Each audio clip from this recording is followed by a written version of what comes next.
Islamic scholar فضيلة الشيخ مفتی محمد یوسف تیبی حفظہ اللہ تعالی، فاضل Medina university, خطیب مرکز اقصی جی ٹی روڈ گجرانوالہ۔ اعوذ باللہ السمیع العلیم من الشیطان الرجیم۔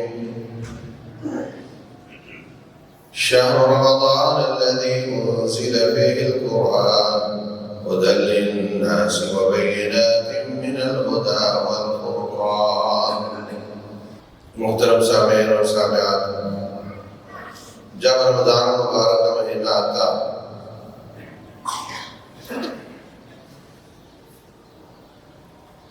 تو رسول اللہ صلی اللہ علیہ وسلم خوش ہوتے، بشارت دیتے، لوگوں تمہارے پاس بہت بڑا مہینہ آ رہا ہے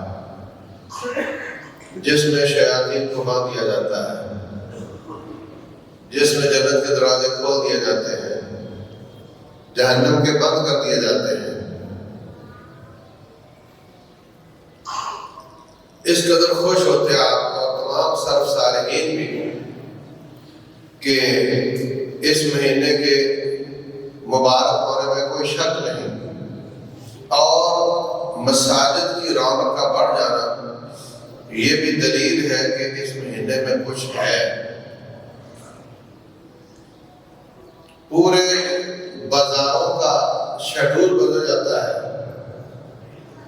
آپ دیکھیں سحری افطاری کے بعد روڈوں پہ رونق کم ہو جاتی ہے، صبح سحری کے وقت روڈوں پہ رونق نظر آتی ہے جو عام دنوں میں نہیں ہوتی۔ تو یہ سب باتیں بتاتی ہیں کہ یہ کوئی خاص مہینہ ہے۔ میرے عزیز بھائی اور بہنوں، اس میں ہمیں اپنے اہداف مقرر کرنے چاہیے کہ ہم نے اس مہینے میں کیا حاصل کرنا ہے۔ کچھ اہداف رب الجلال مقرر کر دیے ہیں اور کچھ ان سے مزید استدلال کیے جا سکتے ہیں۔ فرمایا شہر رمضان الذی انزل فیہ القرآن، رمضان کا مہینہ وہ ہے جس میں قرآن نازل ہوا۔ تو قرآن کا رمضان سے تعلق اس آیت سے بالکل صاف نظر آتا ہے کہ رمضان کا قرآن سے گہرا تعلق ہے۔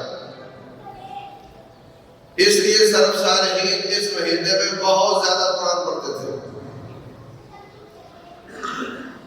کئی لوگ دن میں قرآن ختم کرتے، کئی لوگ دن میں 2 دفعہ قرآن ختم کرتے۔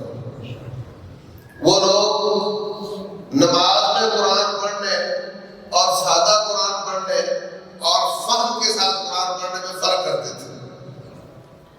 جو فہم کے ساتھ قرآن پڑھنا ہے وہ الگ ہے، اس کی کلاس الگ ہے۔ جو نماز میں پڑھنا ہے وہ 3 دن سے کم قرآن ختم نہ کیا جائے، نبی صلی اللہ علیہ وسلم نے منع فرمایا۔ اور جو رمضان کے مہینے میں سادہ قرآن پڑھنا ہے اس کو بہت زیادہ پڑھتے تھے۔ تو میرے بھائیوں، آدھا رمضان گزر چکا ہے۔ اپنے آپ سے پوچھیں کہ ہم کہاں کھڑے ہیں؟ ہم کہاں کھڑے ہیں؟ قرآن حکیم کتنا پڑھا، کتنا سمجھا؟ میرے عزیز بھائیوں، پہلا ہدف ہمارا کہ ہم نے کتنا قرآن پڑھنا ہے۔ 1 دفعہ ختم کرنا ہے، 2 دفعہ ختم کرنا ہے، 3 دفعہ ختم کرنا ہے۔ جو شخص ایک نماز سے پہلے 5 منٹ قرآن پڑھتا ہے وہ 1 دفعہ قرآن ختم کرے گا، اور جو 10 منٹ پڑھتا ہے وہ 2 قرآن ختم کرے گا۔ جو 15 منٹ پڑھتا ہے وہ 3 دفعہ قرآن ختم کر سکتا ہے، مگر ہر نماز کے ساتھ۔ اور جہاں تک فہم کا تعلق ہے، دوسرا ٹارگٹ اس رمضان کا کتاب و سنت کا فہم ہے۔ کتاب و سنت کا فہم ہے۔ یاد رکھو، جس رب کے سامنے پیش ہونا ہے اس سے پوچھنا چاہیے کہ آپ کو کون سے کام پسند ہے، وہ ہم کر کے آئے۔ اگر ہم ان سے پوچھے بغیر کوئی کام کرتے رہے، اس کو پسند نہ آئے تو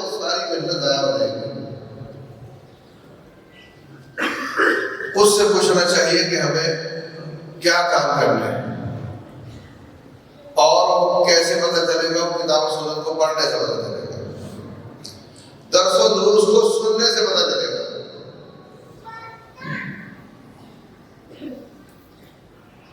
جتنے درس و دروس سنیں گے، جتنا ترجمہ القرآن پڑھیں گے، آپ کے علم میں اضافہ ہوگا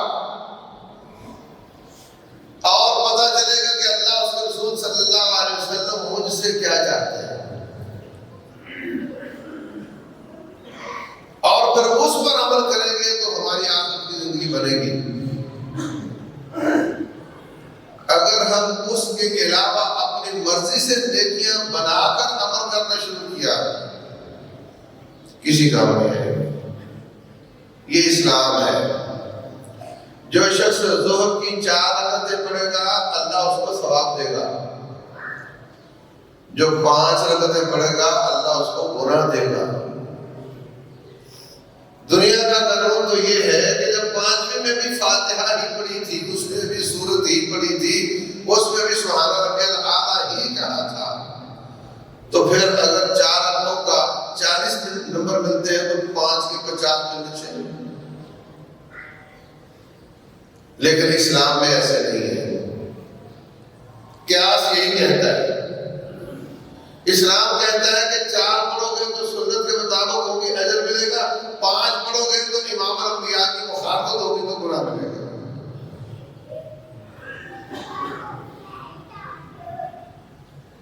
مینا میں کنکری مانی جاتی ہے کوئی 40 گرام کی، 30-40 گرام کی کنکری ہوتی جو مادہ مسنون ہے۔ جب رات کو کنکری 30-40 گرام کی مارو گے تو مسنون ہوگی تو اجر ملے گا۔ اگر 1.5 کلو کا پتھر مارو گے تو گناہ ملے گا۔ قیاس یہ کہتا ہے اگر 40 گرام سے شیطان کو پریشانی ہوتی ہے تو 1 کلو سے 10 گنا پریشانی ہوگی، 20 گنا ہوگی۔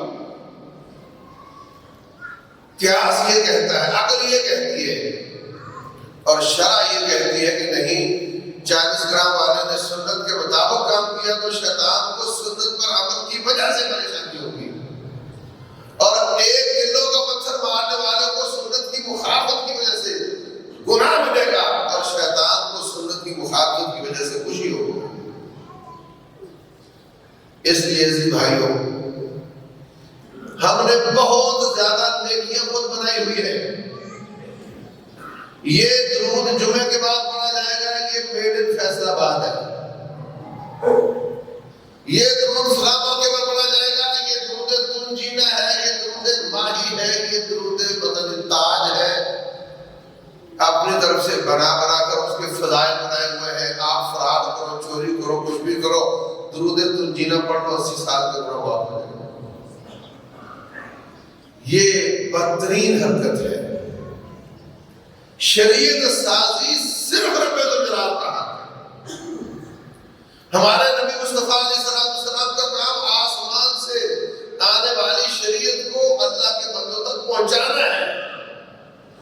اگر وہ حدیث بولتے ہیں تو رب کی مرضی سے بولتے ہیں، اگر وہ آیت بولتے ہیں تو اللہ تعالیٰ کی قرآن پر بولتے ہیں۔ وَمَا يَنطِقُ عَنِ الْهَوَىٰ، وہ اپنی مرضی سے نہیں بولتے، ان هُوَ إِلَّا وَحْيٌ يُوحَىٰ، وہ جو بھی فرماتے ہیں وہ اللہ کی وحی کے ساتھ فرماتے ہیں۔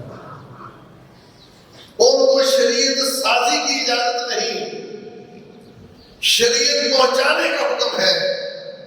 شریعت ساز رب ذوالجلال ہے۔ شہد کھاتے تھے، شہد کھاتے تھے، کہہ دیا آج کے بعد شہد نہیں کھاؤں گا، اللہ نے آیات نازل کر دی، یا ایھا النبی لم تحرم ما احل اللہ لک، اے نبی جب میں نے حلال کیا ہے تو آپ اس کو حرام کیوں کرتے ہیں؟ حالانکہ آپ نے نہیں کیا تھا، لوگوں کو نہیں کہا تھا کہ لوگوں شہد مت کھایا کرو۔ تو میرے عزیز بھائیوں، شریعت سازی کا حق صرف رب الجلال کے پاس ہے۔ یہاں بیٹھ کر نیکیاں بناتے ہیں، اس میں کیا حرج ہے، اور اس میں کیا حرج ہے، اور اس میں کیا حرج ہے؟ قل هو اللہ احد کی بڑی فضیلت ہے، یہ 10 باروں کے برابر ہے، مگر آپ سجدے میں پڑھیں گے تو آپ کو گناہ ملے گا۔ قل هو اللہ احد کی بڑی فضیلت ہے، یہ 10 باروں کے برابر ہے، مگر آپ بقرہ ذبح کرتے وقت پڑھو گے تو سوچو کام زیادہ ہے یا تھوڑا ہے، محنت زیادہ ہے یا کم ہے، پیسہ زیادہ لگ رہا ہے یا تھوڑا لگ رہا ہے؟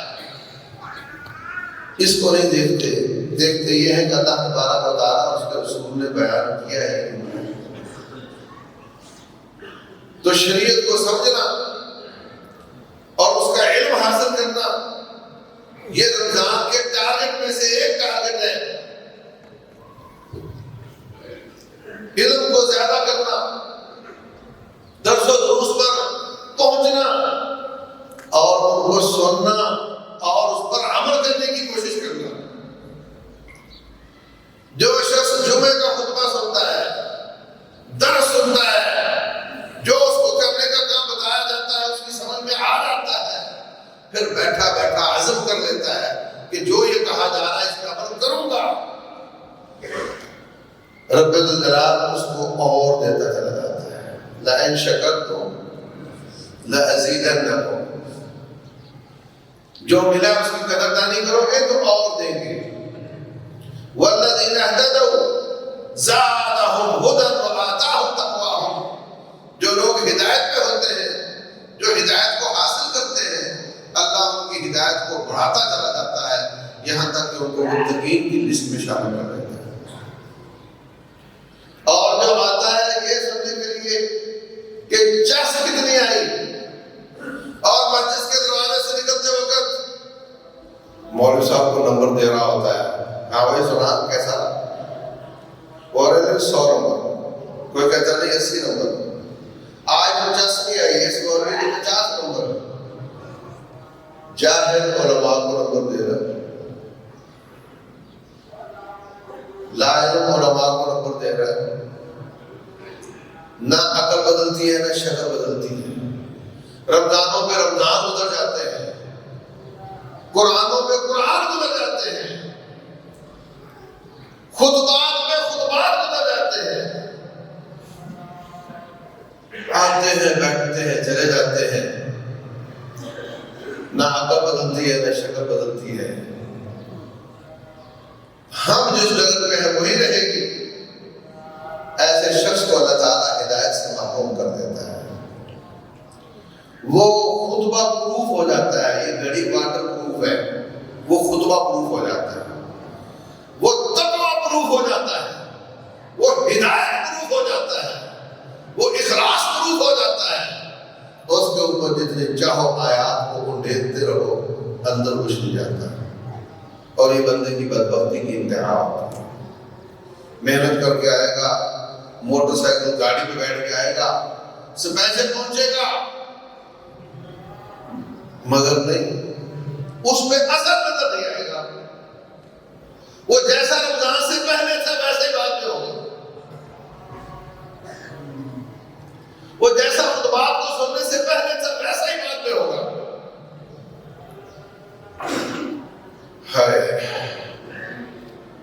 سأصرف عن آیاتی الذین یتکبرون فی الارض بغیر الحق، ایسے لوگوں سے ہم اپنی آیات کو دور کر دیں گے۔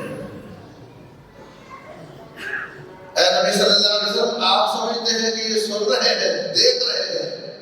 بالکل نہیں دیکھ رہے، بالکل نہیں دیکھ رہے۔ ہم نے ان کے اندر سے وہ صلاحیت ختم کر دی۔ بظاہر دیکھ رہے ہیں مگر وہ دیکھ نہیں رہے، بظاہر سن رہے ہیں مگر وہ سن نہیں رہے، نہ سوچتے ہیں، نہ غور کرتے ہیں، نہ عمل کا عزم رکھتے ہیں۔ ورنہ انسان کی زندگی بدلنے کے لیے ایک آیت کافی ہوتی ہے، ایک آیت کافی ہوتی ہے، ایک آیت کلک کر جائے تو کافی ہو جاتی ہے۔ کتنے لوگ ایک آیت کو سمجھ کر مسلمان ہو گئے۔ معجزات بھی آیت کہلاتے ہیں،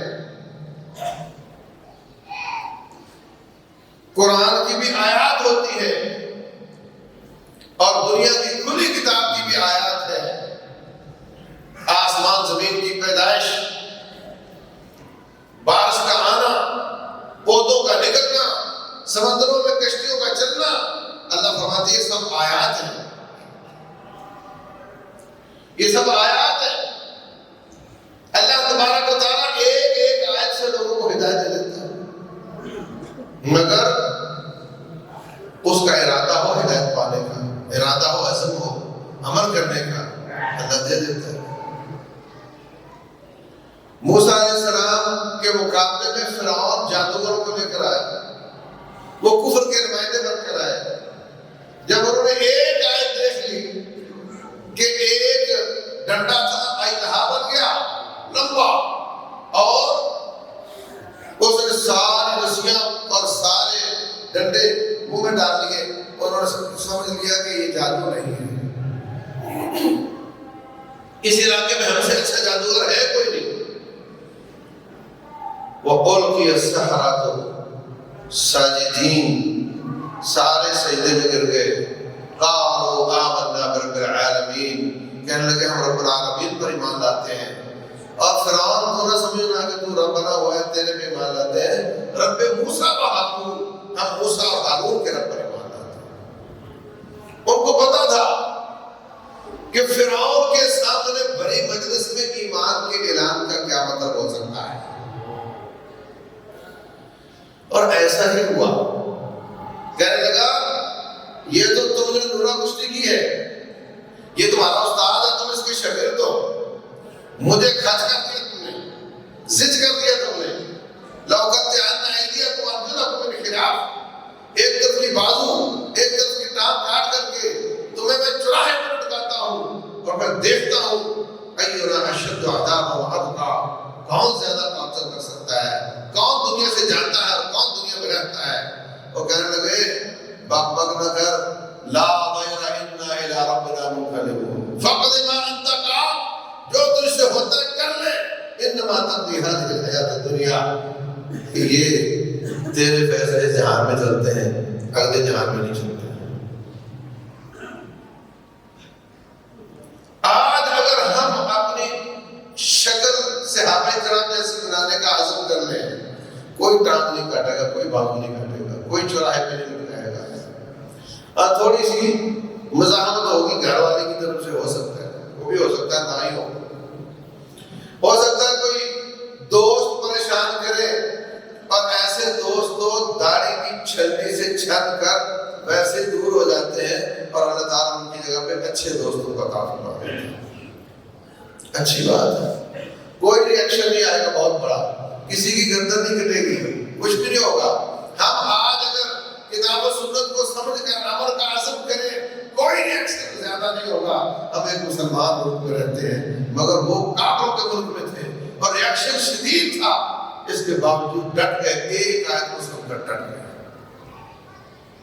تو رمضان کے ٹارگٹ میں یہ بھی ٹارگٹ ہے کہ ہمارے شعبان اور شوال میں فرق ہونا چاہیے۔ بیمار آدمی کوئی بیماری ڈائیگنوز ہو جاتی ہے، پھر وہ اس کا کورس لیتا ہے، پھر ڈاکٹر اس کے بعد پھر ٹیسٹ کرواتا ہے، پھر اس کو کمپیئر کر کے کہتا ہے لو جی تیرا ٹیسٹ کلیئر آ گیا ماشاءاللہ، مبارک ہو۔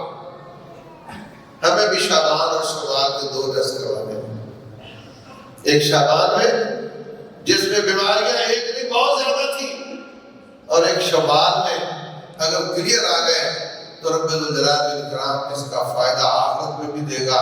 یہ روزہ جنت کا دروازہ بھی بن جائے گا، یہ روزہ شیطان کے خلاف ڈھال بھی بن جائے گا، یہ روزہ تقویٰ الہیت بھی لے کر آئے گا، اس سے گناہ بھی معاف ہو جائیں گے۔ اور اگر دونوں ٹیسٹ ایک جیسے ہی ہوئے اور وائرس ختم نہ ہوا تو پھر بھائیوں، جس کے رمضان نے یہاں فائدہ نہیں دیا، اس کا رمضان وہاں بھی فائدہ نہیں دیا۔ پھر خواہ پر آپ کو دھوکہ دینے والی بات ہے، خواہ دھوکہ دینے والی بات ہے۔ اس گمان میں نہ رہنا کہ نہیں مولوی بڑا تنگ نظر ہے، اللہ بڑا غفور رحیم ہے، ایسا نہیں ہوتا، ایسا نہیں ہوتا۔ اللہ فرماتے ہیں انی لغفار لمن تاب، میں بخشتا ضرور ہوں مگر جو توبہ کرے، وہ آمنہ عقیدہ ٹھیک کرے، وہ عمل صالحا اعمال درست کرے، ثم اهتدى، پھر ہدایت والی زندگی گزارے، اس کے میں معاف کر دیتا ہوں۔ یہ میں تو نہیں کہہ رہا، یہ تو نعوذ باللہ رب کی توہین ہے کہ ہم یہ سمجھیں کہ ہم گناہ نہ چھوڑیں اور وہ معاف کرتا ملے گا۔ ہم ہاتھ اٹھا لیتے ہیں یا اللہ معافی یا اللہ معافی یا اللہ معافی، اس طرح سوچتے یہ مذاق ہے۔ نہ حج آ رہا ہے، داڑھی گزر رہا ہے، یا اللہ معافی یا اللہ معافی۔ سوچو تو صحیح کس کے دربار میں کھڑے ہو؟ ان اللہ لا يقبل من قلب غافل لاہن، اللہ غفلت کرنے والے، کھیل کود کرنے والے دل کی نہ دعا قبول کرتا ہے نہ عبادت قبول کرتا ہے۔ توجہ کر، سامنے آ، اپنے گناہوں کا اقرار کر اور پھر توبہ کر، پھر اللہ معاف کر دے گا۔ تو ہم کیا کیا وائلیشن کرتے ہیں، کہاں کہاں شریعت کی مخالفت ہے، اس کا پتہ چلے گا علم حاصل کرنے سے۔ تو رمضان کا ایک ٹارگٹ ہے علم حاصل کرنا۔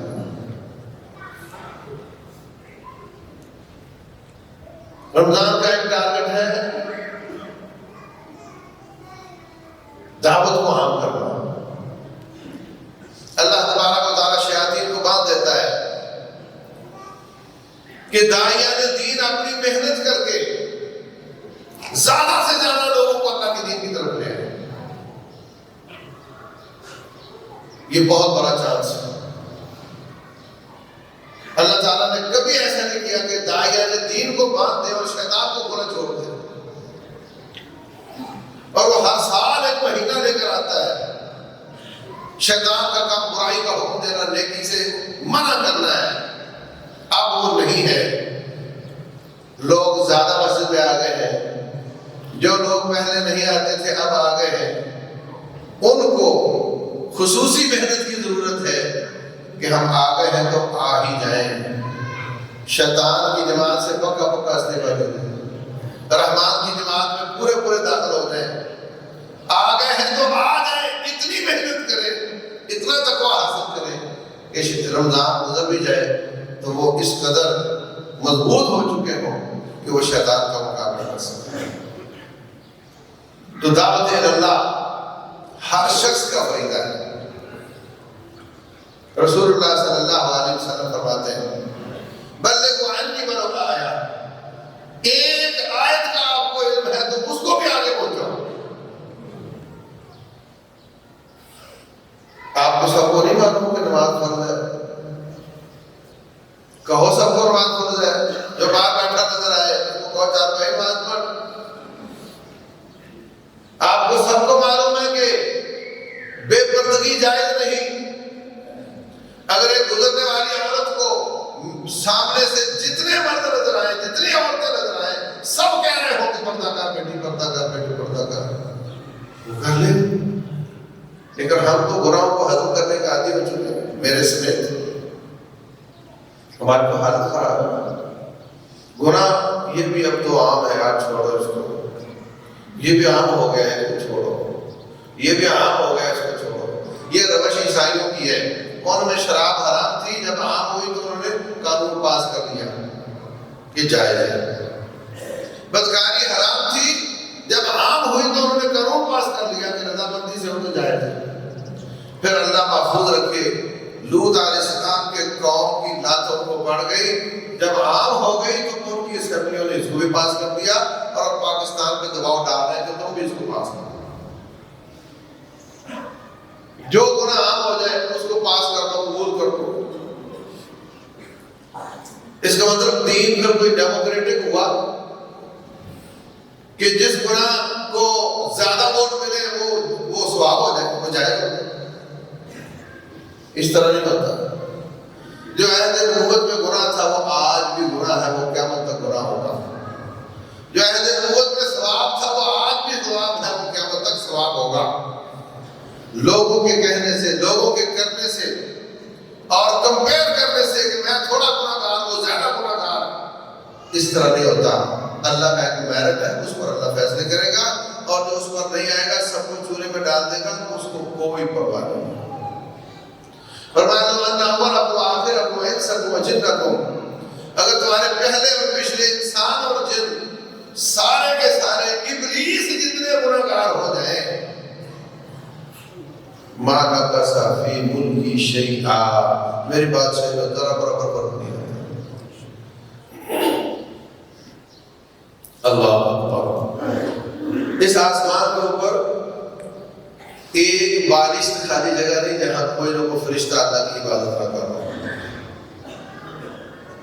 کیا اوقات ہے اس آسمان کے سامنے تمہاری زمین کی، اور کیا اوقات ہے اس زمین کے اوپر تمہاری؟ رب کی بغاوت کرو گے تو کیا ہوگا؟ سبح للہ ما فی السماوات و ما فی الارض، یہ در و دیوار، یہ پرندے، یہ چرندے، یہ درندے، یہ پتھر، ہر چیز میرے رب کی عبادت کر رہی ہے، اس کی تسبیحات بیان کر رہی ہے۔ آپ کہتے ہیں جو پہاڑ سلائڈ ہو گیا ہے، رب فرماتے ہیں یہ سجدے میں گر گیا ہے۔ وَإِنَّ مِنْهَا لَمَا يَهْبِطُ مِنْ خَشْيَةِ اللَّهِ، اللہ کے خوف سے گر گیا ہے۔ ہر چیز اس کی عبادت کر رہی ہے، اس میں تمہاری کیا اوقات ہے؟ تم اکڑ جاؤ گے، تکبر کرو گے تو اس کو کوئی فرق نہیں پڑتا۔ من جاہد فإنما یجاہد لنفسہ لا تمنوا علی اسلامکم، جس نے نیکی کرنی ہے اپنے لیے کرنی ہے، کسی پر کوئی احسان نہیں۔ تو میرے عزیز بھائیوں، یہ مہینہ علم حاصل کرنے کا بھی ہے اور دعوت کو عام کرنے کا بھی ہے۔ علم پہلے، دعوت بعد۔ جتنا علم ہے اس کو آگے پہنچانا ہے۔ اپنے بیوی بچوں کو، آپ کی بچی اگر بے پردہ ہے تو اس کو میں تو نہیں جا کر سمجھا سکتا۔ ٹارگٹ بناؤ، 10 آدمیوں کو نیکی کا حکم دینا ہے، برائی سے منع کرنا ہے، ہر بھائی کا۔ اپنے رشتے داروں میں سے، اپنے پڑوسیوں میں سے کوئی لمبی چوڑی تقریر یاد کرنا ضروری نہیں۔ نماز میں پڑھنا بیٹھا ہوا جا کر کہنا بھائی صاحب آپ نماز پڑھنے چلے جاؤ، نماز اللہ نے فرض کی ہے، اتنی سی بات ہے۔ کریں گے؟ یہ اس رمضان کا ٹارگٹ ہے۔ اور پھر رمضان کا ایک ٹارگٹ یہ بھی ہے، اللہ فرماتے ہیں کہ لعلکم تتقون، تاکہ تمہیں تقویٰ آ جائے۔ اور وہ بھی جب ہم ہر وقت ذکر اذکار کر رہے ہوں گے، ہر وقت روزے کی حالت میں ہے، راتوں کے قیام کی حالت میں ہے، توبہ تائب ہو رہے ہیں، قرآن پڑھ رہے ہیں، تو انشاءاللہ اللہ کا تقویٰ بھی حاصل ہو جائے گا، للہیت بھی حاصل ہو جائے گی۔ اللہ اکبر۔ رمضان کے ٹارگٹ میں سے ایک ٹارگٹ صدقہ کرنا ہے۔ رسول اللہ صلی اللہ علیہ وسلم رمضان میں بہت زیادہ صدقہ کرتے تھے، آندھی طوفان کی طرح صدقہ کرتے تھے۔ ہر دن اور ہر رات آپ نے صدقہ کرنا ہے، تھوڑا ہو یا زیادہ ہو۔ رسول اللہ صلی اللہ علیہ وسلم فرماتے ہیں روزانہ 2 فرشتے نازل ہوتے ہیں، 2 فرشتے نازل ہوتے ہیں۔ ایک کہتا ہے جس نے صدقہ کیا ہے اللہ اس کو نعمت بدل عطا فرما، دوسرا کہتا ہے جس نے بخل کیا ہے اللہ اس کی مال کو زیادہ کرے، ضائع کر دے۔ اور یہ رمضان کا ٹارگٹ نہیں ہے، یہ ساری زندگی کا ہے۔ 50 روپے دے دو، 20 روپے دے دو، مگر روزانہ۔ میرے عزیز بھائیوں، اللہ تبارک و تعالی نے قرآن حکیم میں جنتیوں اور جہنمیوں کا مکالمہ پیش کیا ہے، اس کا ذکر کیا ہے۔ فی جنات یتساءلون عن المجرمین ما سلککم فی سقر، جنتیوں اور جہنمیوں کے بیچ میں پردہ رب ہٹائے گا۔ جنتی جہنمیوں سے پوچھیں گے جہنم میں کیوں گئے ہو؟ جیسے کسی کو پولیس نے روکا ہوا ہو تو دوست پاس سے تو پوچھتا کیا ہوا ہے، وہ کہتے ہیں وہ لائسنس گھر بھول گیا تھا، یہ اشارہ توڑ دیا تھا، یہ بیلٹ نہیں لگائی تھی۔ جنتی جہنمیوں سے پوچھیں گے کیا ہوا ہے؟ ما سلککم فی سقر، کہیں گے نمبر 1 لم نکن من المصلین، ہم نماز نہیں پڑھتے تھے۔ اور میرے عزیز بھائیوں، جو رمضان میں ہی آئے ہو، میں آپ کو پیکج دیتا ہوں، نماز نہیں پڑھتے تھے وہ صرف فرض نماز شروع کرتے ہیں. مسجد میں جایا کریں, جتنے جماعت کے ساتھ ہوتے ہیں اتنے پڑھ کے آ جایا کریں. جب آپ کے فرض اچھے ہو جائیں گے تو پھر میں آپ کو تلقین کروں گا کہ فرائض کم ہو جاتے ہیں, توجہ ادھر ادھر ہو جاتی ہے, خلوص کم ہو جاتا ہے, نظر ادھر ادھر ہو جاتی ہے, فرائض کی کمی نفلوں سے پوری ہوتی ہے, تو آہستہ آہستہ ساتھ سنتیں بھی شروع ہو. لیکن جو شخص فرض پڑھ لیتا ہے وہ گناہ سے نکل جاتا ہے. جو نہیں پڑھتے تھے وہ کم از کم فرض شروع کریں. عشاء کے صرف 4, جو وتر ہے یہ تہجد ہے, یہ عشاء کا حصہ نہیں ہے, یہ تہجد کا حصہ ہے. اس کی بڑی اہمیت ہے. باقی سنتوں کی بھی بڑی اہمیت ہے, مگر جو بالکل نہیں پڑھتا وہ کم از کم فرائض پہ آ جائے, اور جو فرائض پڑھتا ہے وہ آہستہ آہستہ سنتوں پہ آ جائے, وتر پہ آ جائے. تو لم نکن من المصلین, ہم نماز نہیں پڑھتے تھے, اس جرم سے نکل گئے. نمبر 2, وَلَمْ نَكُنْ نُطْعِمُ الْمِسْكِينَ, ہم مسکین کو کھانا نہیں کھلاتے تھے. یہ صدقہ ہے. آپ بھائی غور کرو, آخری دفعہ نماز کب پڑھی تھی؟ بولو, آخری نماز کب پڑھی تھی؟ اور آخری بار مسکین کو کھانا کب کھلایا تھا؟ اکٹھے ذکر ہوئے. کہا ہم نماز نہیں پڑھتے تھے. نمبر 2, ہم مسکین کو کھانا نہیں کھلاتے تھے. نمبر 3, وَكُنَّا نَخُوضُ مَعَ الْخَائِضِينَ, ہم فضول بحثوں میں پڑے رہتے تھے. ہم فیس بک پہ بیٹھے رہتے تھے, ہم ٹویٹر پہ بیٹھے رہتے تھے, ہم یوٹیوب پر بیٹھے رہتے تھے, ہم لوگوں کے میسج پڑھتے تھے, مالک تیرے میسج نہیں پڑھتے تھے. نماز پڑھتا ہے فوراً ہاتھ جیب کی طرف جاتا ہے, شاید کسی کا میسج آئے. وہ سوتے وقت آخری کام میسج دیکھنا, اٹھتے وقت سب سے پہلا کام میسج دیکھنا, اور جس نے پیدا کیا اس کا میسج صرف رمضان ہے. ہم فضول کام بہت کرتے تھے. جو شخص پیپر میں اچھے جواب لکھے وہ کامیاب ہو جاتا ہے, جو غلط جواب لکھے وہ فیل ہو جاتا ہے, اور جو خالی پیپر دے دے وہ بھی فیل ہو جاتا ہے, اور جو وہ جواب لکھے جو سوال تھے ہی نہیں وہ بھی فیل ہو جاتا ہے, اور جو فضول کام, کوئی چڑیا بنا دی, کوئی طوطا بنا دیا, کوئی پہاڑ بنا دیا, کوئی گھر بنا دیا, وہ بھی فیل ہو جاتا ہے. کامیاب صرف وہ ہوتا ہے جو سوالات کے مطابق صحیح جواب دیتا ہے. ہماری زندگی میں کتنے موقعات ہیں جو بیکار بیٹھے رہتے ہیں, خالی پیپر دے دیتے ہیں. کتنے موقعات ہیں جس میں ہم فیس بک پہ گزارتے ہیں, فضول کام کرتے ہیں. کتنے موقعات ہیں جس میں ہم عبادت سمجھ کر کرتے ہیں, جبکہ وہ عبادت نہیں ہوتی, اس پر پیسہ لگاتے ہیں, اس پر محنت کرتے ہیں. عاملۃ ناصبہ, عمل کر کر کے تھک جانے والے, تصلیٰ نارا حامیہ, جہنم میں جائیں گے. عمل کر کر کے تھک جانے والے جہنم میں جائیں گے. بیکار بیٹھنے والے بھی ناکام, سوشل میڈیا میں وقت ضائع کرنے والے بھی ناکام, گناہ کرنے والے بھی ناکام, اور بدعات پر عمل کرنے والے بھی ناکام. کامیاب صرف وہ ہوگا جو اللہ اس کے رسول صلی اللہ علیہ وسلم سے پوچھ کرنے کے لیے. وَكُنَّا نَخُوضُ مَعَ الْخَائِضِينَ. تو عزیز بھائیوں, صدقہ کرنا اس رمضان کا ٹارگٹ ہے. اس کی پھر آگے 2 شکلیں. ایک یہ ہے کہ جیب سے پیسہ نکالا اور مسکین کو کھانا کھلانا.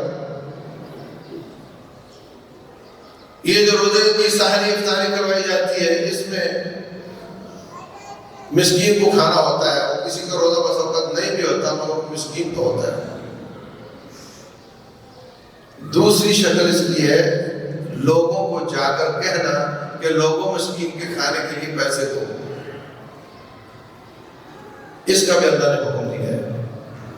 أَرَأَيْتَ الَّذِي يُكَذِّبُ بِالدِّينِ فَذَلِكَ الَّذِي يَدُعُّ الْيَتِيمَ، کیا آپ نے وہ شخص دیکھا جو قیامت کا انکار کرتا ہے؟ یہ وہ ہے جو یتیم کو دھتکارتا ہے۔ وَلَا يَحُضُّ عَلَىٰ طَعَامِ الْمِسْكِينِ، مسکین کے کھانے کی تلقین نہیں کرتا، مسکین کے کھانے کے پیسے جمع نہیں کرتا۔ یہ نہیں کہا مسکین کو کھانا نہیں کھلاتا، بلکہ کہا مسکین کے کھانے کے لیے پیسے جمع نہیں کرتا۔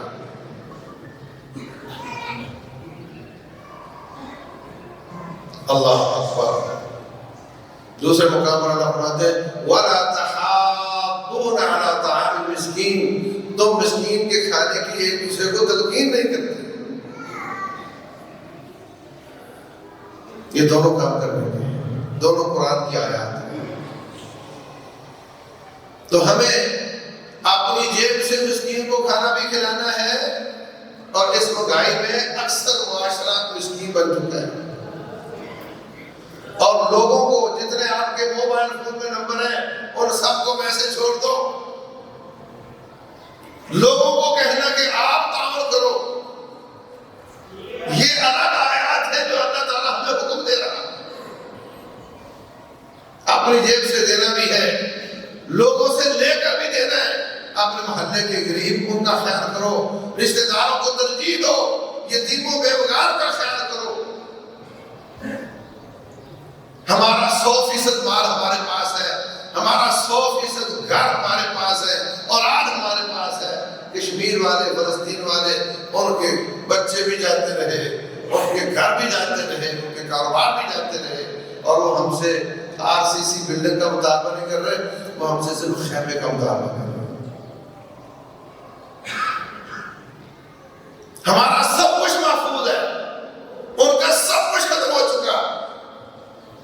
ہم اگر 10% بھی دے دیں، 5% بھی دے دیں، ان کا بہت کچھ ہو جاتا ہے۔ تو رمضان کے دروس میں سے، رمضان کے اسباب میں سے، رمضان کے اہداف میں سے ایک بہت بڑا ہدف ہے کہ جب میں بھوک کاٹتا ہوں تو مجھے احساس ہوتا ہے کہ بھوک کیسی ہوتی ہے، پھر اس کا تقاضا ہے کہ میں مسکین کو کھانا کھلاؤں۔ رمضان کے اہداف اور بھی ہیں، اعتکاف بھی ہے، انشاءاللہ اگلی بار عرض کروں گا۔ تو جو شخص اپنے اہداف سیٹ کر کے محنت کرتا ہے، انشاءاللہ اس کے شعبان اور شوال میں واضح قسم کا فرق ہو رہا ہے۔ اللہ واسطے روٹین کی عبادات سے باہر نکلو، عبادات کو عبادات سمجھو، عبادات کو عادات نہ سمجھو۔ یہ عادت پڑی ہوئی ہے، نماز میں آ کر کھڑا ہو گیا، آٹو پہ لگا ہوا ہے، آٹو پہ لگا ہوا، ہاتھ اوپر جا رہا ہے، نیچے جا رہا ہے، اوپر جا رہا ہے، نیچے جا رہا ہے، کوئی سمجھ نہیں آ رہی میں کیا کروں۔ یہ عبادت نہیں، عادت ہے۔ عبادت کو عبادت سمجھ کے کرو، سمجھ سوچ کر، دل کے حضور کے ساتھ، دل کو حاضر کر کے، اور یہ تصور لے کر کہ میں رب الجلال کو دیکھ رہا ہوں۔ اگر یہ تصور نہ ہے تو کم از کم یہ تو ہے کہ وہ مجھے دیکھ رہا ہے۔ اسی طرح راتوں کا قیام، یہ ہمارا ٹارگٹ ہے۔ رسول اللہ صلی اللہ علیہ وسلم فرماتے ہیں جو شخص عشاء کی نماز باجماعت پڑھتا ہے، پھر فجر کی نماز باجماعت پڑھتا ہے، اس کو ساری رات کے قیام کا اجر مل جاتا ہے۔ ایک قیام تو یہ ہو گیا۔ دوسرا قیام فرمایا جو امام صاحب کے ساتھ تراویح پڑھتا ہے، تراویح کا لفظ قیام سنت میں نہیں، قیام اللیل کرتا ہے، حتیٰ کہ امام چلا جائے، یہ بعد میں جائے، وہ پہلے جائے، یہ اس کے ساتھ جائے، تو اس کو بھی ساری رات میں قیام کا اجر ملتا ہے۔ تو آپ وتر چھوڑ کر نہ جایا کرو۔ اگر آپ کا اول تو وہ کافی ہے جو امام کے ساتھ پڑھ لیا، یا امام صاحب کو بولو 4 پہلے پڑھا دے، 4 فجر سے پہلے پڑھا دے، 4 عشاء کے بعد 4 فجر سے پہلے۔ اگر ایسا نہیں تو امام کے ساتھ آپ وتر بھی پڑھ لیا کرو تاکہ ساری رات کے قیام کا اجر مل جائے. اور اگر آپ کا ارادہ ہے کہ میں کچھ نفل افضل وقت میں پڑھنا چاہتا ہوں، وہ بھی قیام اللیل ہی ہے، وہ بھی تراویح ہی ہے، وہ بھی نفل ہے، یہ بھی نفل ہے. یہ تصور درست نہیں کہ یہ تراویح ہے اور فجر سے پہلے قیام اللیل ہوگا. وہ بھی قیام اللیل ہے، یہ بھی قیام اللیل ہے. میں پہلے تراویح پڑھ لیتا ہوں، بعد میں کچھ نفل پڑھ لوں گا، وہ بھی نفل ہے، یہ بھی نفل ہے. دونوں ایک ہی ہیں.